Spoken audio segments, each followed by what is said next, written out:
fried fish, green pepper, lemongrass, ginger, at ang ating pumpkin. At yun na nga guys, namitas din tayo ng chiling dahon para may pang-garnish din tayo. Iba na talaga guys kung may sariling tanim at may aanihin. Siyempre, isa-isahin natin tignan kung may mga nakadikit na mga insekto. Kasi guys, ito gusto nilang dikitan yung mga insekto na maliliit na yung kumakapit na na puti. Kaya isa-isahin ko yan alisin para makita natin. Ayan guys, yung ganyan na na insekto, hindi ko alam yan sa Tagalog. So, alisin natin yan isa-isa. Ayan, ibubay muna natin yung ating sahog na fried fish at ang ating ibang spices. Yan, habang niluluto ko yung aking sinahog, eto, gagawin na natin yung kalabasa. Abay, napakalagkit mga lods. Ang sarap siguro nito dahil ang lagkit. Talagang ang hirap siyang kita niyo naman. Mahirap siyang balatan. Yan, pagka mahirap balatan ang ating mga kalabasa, guys, means na malagkit siya.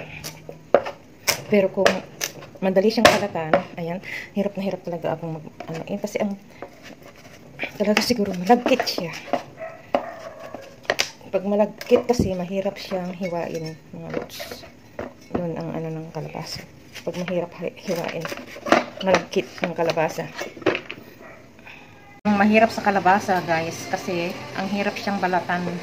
Eh, nakakatamad minsan mag-ulam ng kalabasa kasi ang hirap ba balatan pagka malagkit. Talagang meron ka siya.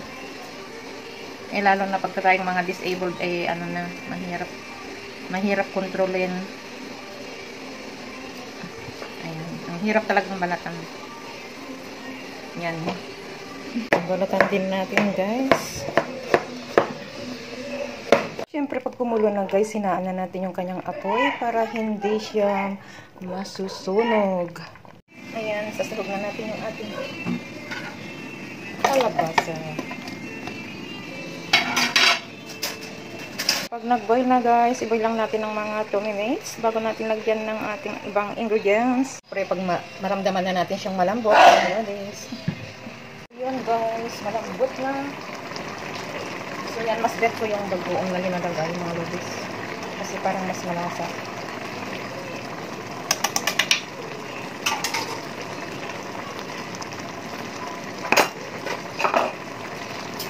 Tapos lagyan natin ng konting magic sarap o chicken powder at ang ating konting pampasarap na sugar.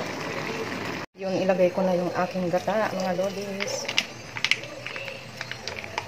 So, yung, na pala, ready to use na yung ginamit ko, yung ating fresh kumama gata.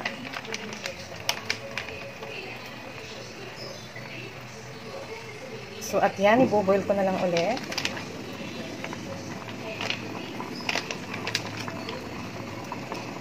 Kasi, ayaw din ibusin kasi yung masyadong magata lang. Kaya yung sakto lang na panggata ang ginagamit ko, guys.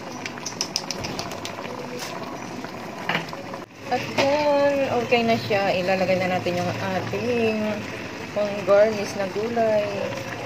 Ang dahon ng sili. Ito na ang ating ginataang kalabasa. Ready on the table na, mga lodis.